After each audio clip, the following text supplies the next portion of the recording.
de Guzman na nagla-live selling. Happy Sunday pala guys. And belated Happy Valentine's.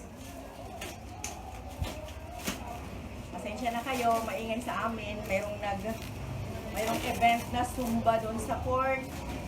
I-check natin kung okay pa ba yung mga halaman kasi Tuesday pa lang may way bill na to. So, kahapon lang to dumating, na-receive ng anak ko. Kaninang umaga pala na mayroon na delivery from Bicol. So, sana okay pa siya. So far naman yung first deliver niya sa akin ng halaman, okay naman. At healthy pa rin nung dumating sa akin. So, the second time around, check natin. Noon kasi dumating sa akin one day lang. Ngayon, last Tuesday, yesterday lang dumating, Friday, so 3 days. Ako guys, marami tayong pagpipilian sa mga nag-o-online na nagla-live selling ng mga halaman. Pababa ng pababa yung presyo nila, pamura ng pamura. Kaya, minsan matitempt ka talagang bumili dahil ang baba ng mga pricing nila ng kanilang mga halaman. Wow! Ano po?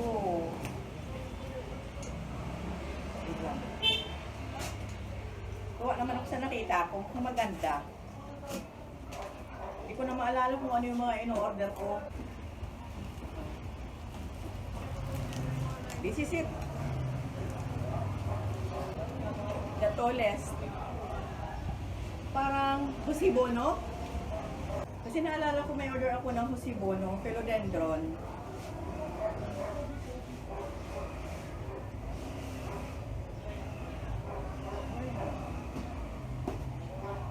Okay.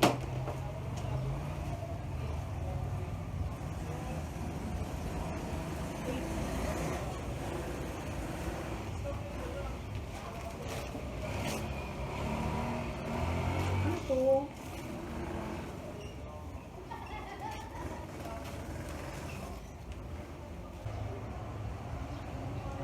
Yeah guys, variegated.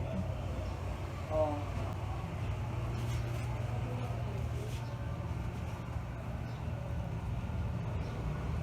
Kasi buo na yung order ko sa kanya, oh. Naku. Kita nyo ba, ang lusog pa rin niya kahit na ilang araw na siya nasa box.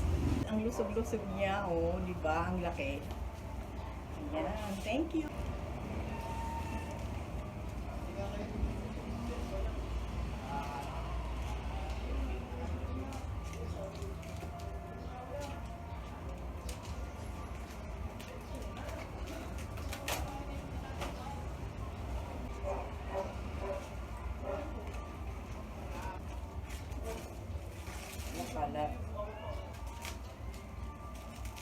Alam ko si Swiss cheese plant ito, Aurea.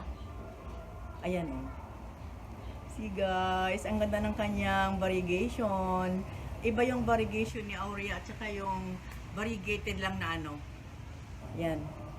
Mas kitang-kita yung variegation ni Aurea. Medyo nalanta ng kunti yung dahon niya sa ibabaw. Pero okay lang. See it. Ano ba tawag nito? Rubber tree. Ang in-order ko is Tineke at saka si Ruby. Tapos may nakalagay doon, 1 free Belize. So,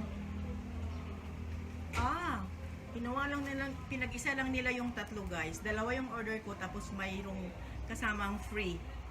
So, Tineke, Ruby at saka si Belize yung free. Ayan. Rubber tree ulit. Tineke and Belize. Ayan. So, malamang yung reddish ng konti, ayan o.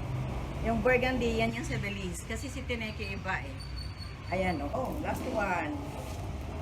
What's this? Order?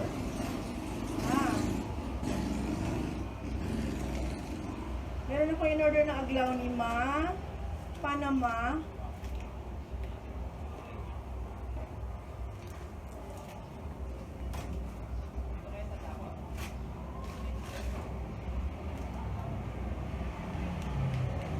Red Panama.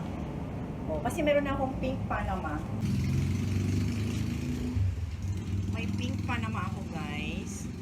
At this one is red Panama. See?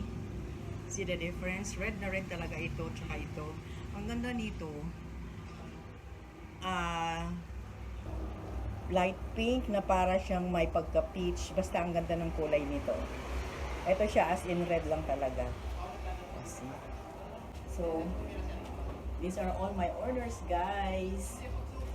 Yan, sana makabenta ako dito sa aking sa aking rubber tree. So, salamat, maraming salamat sa seller. Thank you. So, ito na sila, guys. Niripat ko na sila kagabi. Kasi, nabasa ko kasi na maganda pag nagripat sa gabi, magalaw ng halaman para sa kinabukasan, hindi mabalan yung kanilang pagpo-photosynthesize. So, ito na, naripat ko na silang lahat.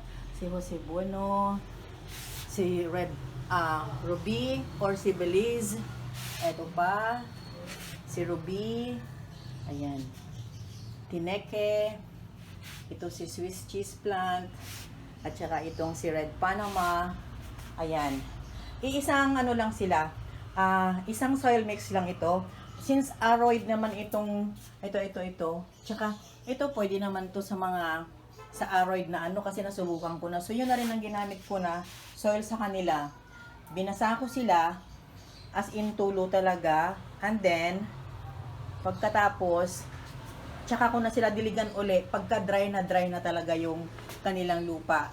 Nandito muna sila sa loob kasi ina-acclimate ko muna sila. Ayan.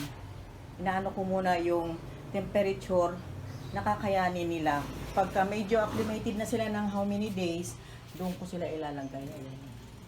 Mas mainit doon ang masasagap nila pero shaded pa rin. Shaded pa rin sila, hindi sila pwedeng direct sunlight. So ayan. Nakatayo na sila. Oh, ayan oh.